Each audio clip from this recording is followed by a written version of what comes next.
Earlier today, Jack took a little bit of time and he talked about all of the work that our colleagues back in Redlands have been doing.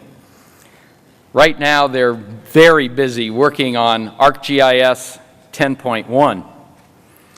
And there are many, many good things that are happening with 10.1. So actually, I have the very good fortune of spending some time here with you this afternoon to talk about the improvements that are coming with 10.1. At 10.1, actually, the system that we saw earlier this afternoon just gets better. We still have all of the components, the desktops, the servers, the many different clients, and of course the capability to work with enterprise and local information, to access the many online services, and also GIS in the cloud takes a dramatically big step. Let's talk about some of the improvements that are happening.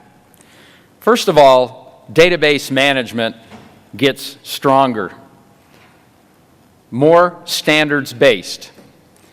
So actually, most of you know that we support many databases: SQL Server, Oracle, Postgres, DB2. Also, Jack mentioned this morning about big data, something that really is a new trend. So much data, big databases. One of the new databases that we're now supporting is Netezza, and there will probably others that will follow on after 10.1. The big story here is native SQL access to these databases. Also, the geodatabase and managing the geodatabase becomes easier. The final big story is the open API to the geodatabase. This is really going to be a lot like the shapefile back about 15 years ago. The shapefile has become a standard for exchanging information. Now, what's going to happen is that people are going to be able to embed reading, writing, updating geodatabase directly in any app through this new API. Also, for those of you who work on the desktop, our old familiar friend, there are many advances in mapping and editing workflows. Really, the focus of 10.1 is increasing productivity. So things like dynamic legends, the ability to integrate Python more closely to automate mapping and map production. Also, we saw this morning earlier about temporal support, this integration between of space and time within the entire ArcGIS system. Also, better labeling, improved generalization, and many, many more things. Rather than just talk to you and show you more PowerPoint slides, let's see what's happening live. I'd like to turn the program over to my colleague, Rob Elkins, who will talk about some of his favorite improvements in ArcGIS. Thank you, Dean. It's good to be here in Madrid. It's a pleasure and an honor to represent several different development teams working on ArcGIS Desktop. And as Dean mentioned, I'm only going to have time today to show you a few of my favorite improvements coming soon in the 10.1 release. This is an important release for professional GIS users as we continue to build upon the new features that were added in the current release, version 10. One of those ways is to help you be more productive. So instead of browsing all my different folders and files for data, I can now search, but not just search by a keyword, but I can do a spatial search. And I can start to see data that is where it resides on the map, and I can decide I want to add these highways to my map here of Europe and of Spain. We'll zoom in a little tighter here on Spain, and we'll see what other data I have. So I can say that I only want to see the data that's within my current extent, I see I have one layer, the Madrid vegetation, and we'll go ahead and add that to the map. Searching not just by keywords, but by the spatial extent is how we work. We think spatially, and so this will be a great productivity enhancement. We'll zoom in here a little bit more and look at this data. We've added search to other parts of the system too, such as the coordinate system dialog. We've totally improved this dialog to help you work with the over 4,000 coordinate systems that come with ArcGIS. First, you'll notice that right away, ArcMap knew that the data in this map was UTM zone 30. If I wanted to find other UTM zones that were only appropriate for the visible data, it now reduced it to 259 of the 4,847. And if I only want to see UTM, I can reduce it down to the only 6 appropriate. And I can also find the web Mercator projection simply by typing in web. It finds it, and I can set my coordinate system very quickly by searching. We'll zoom in a little closer here to a park that I found in Madrid that I visited this weekend. And I have this vegetation data. And if I was the editor and I needed to edit and update this data, it's important for the system to keep track of who's editing what and when they make those edits. So we'll go ahead and start editing on this multi-user geodatabase. And we'll bring up the attributes here. And I'm just going to quickly create a new feature.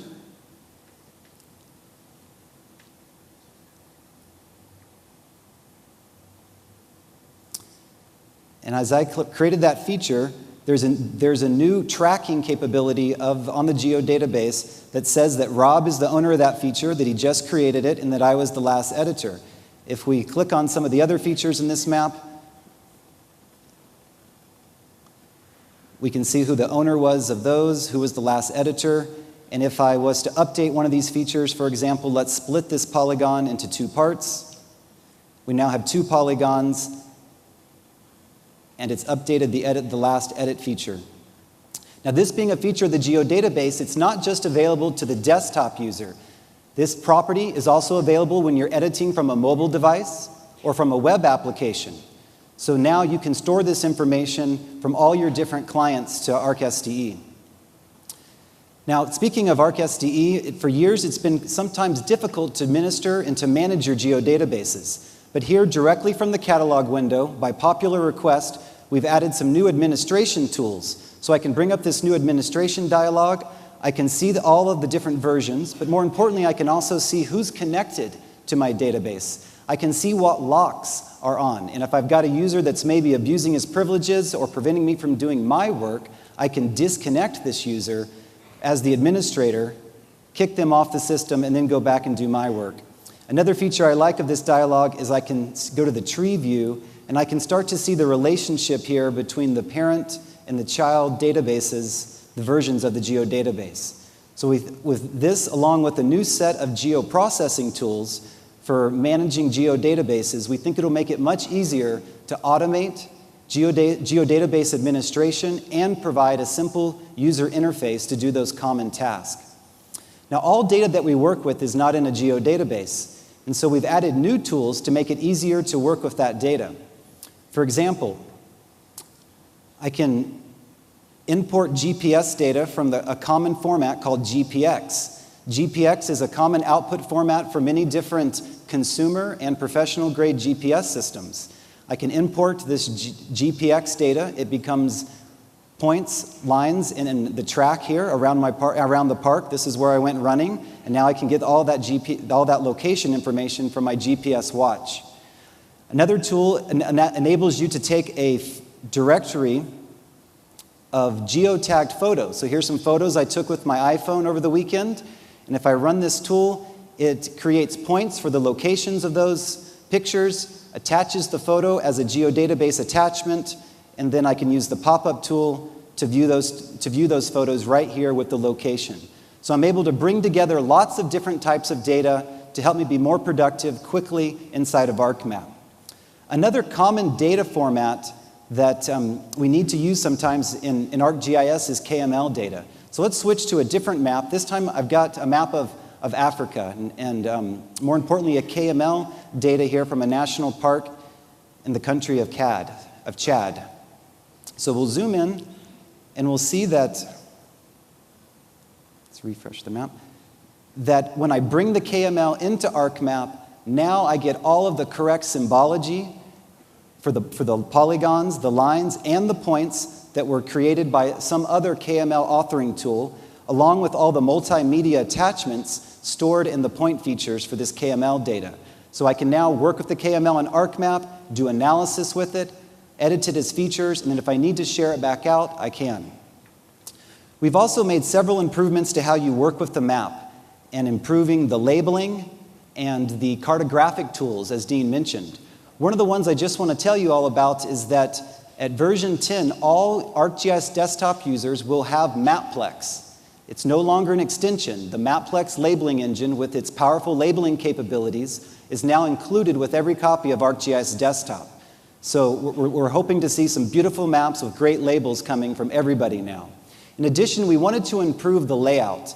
And many times we create layouts with very large legends. Here we have a geological map, and it's got lots of information from all the different layers in my table of contents. But now the table of contents is dynamic. So as I zoom the map in, it's only going to display the layers that are visible in the map. And as I dynamically pan and zoom around, watch how the table of contents updates to only display the visible layers at that time. This would be really useful if you're creating a map book or a printed product where you have multiple pages and you want to make sure you only display the legend appropriate for that page in your map book. So my time's getting short, so I want to go back and tell you probably my favorite thing about ArcGIS 10.1, and we saw it earlier this morning, which is the ability to share. So I'll go back to this vegetation map of Madrid. And now directly from ArcGIS Desktop, from ArcMap, I can share this easily with other GIS professionals as a professional. And that's great if my friend or my colleagues has a copy of ArcMap. But even more exciting to me is that now I can publish as a service. So this means that all the data on this laptop can be packaged up, pushed up to my server, to a server in the Amazon cloud, or to ArcGIS Online hosted services capabilities to ArcGIS and ArcGIS Cloud, so that now I can easily, for the first time, share my work, share my maps and data with anybody. Once I create that service, anyone can access it in a browser or on an iPhone. And so for the first time, GIS professionals will be able to unlock the power that was previously only on their desktop. If you don't have a server, that's okay. You can still publish to the ArcGIS Cloud, share it on your iPhone, share it with people that, long as they have an internet connection, they're able to see what you see and what you are able to create in ArcMap. So that's probably the thing that excites me the most about the 10.1 release. However, we're continuing to improve the system in all areas. Minor improvements that we think will have a significant impact on you daily in terms of productivity, being able to access your data, improving the performance and quality, and making it easier to administer your geodatabase, and then, of course, share that work with other GIS professionals. So, Dean, those are some of my favorite things in 10.1.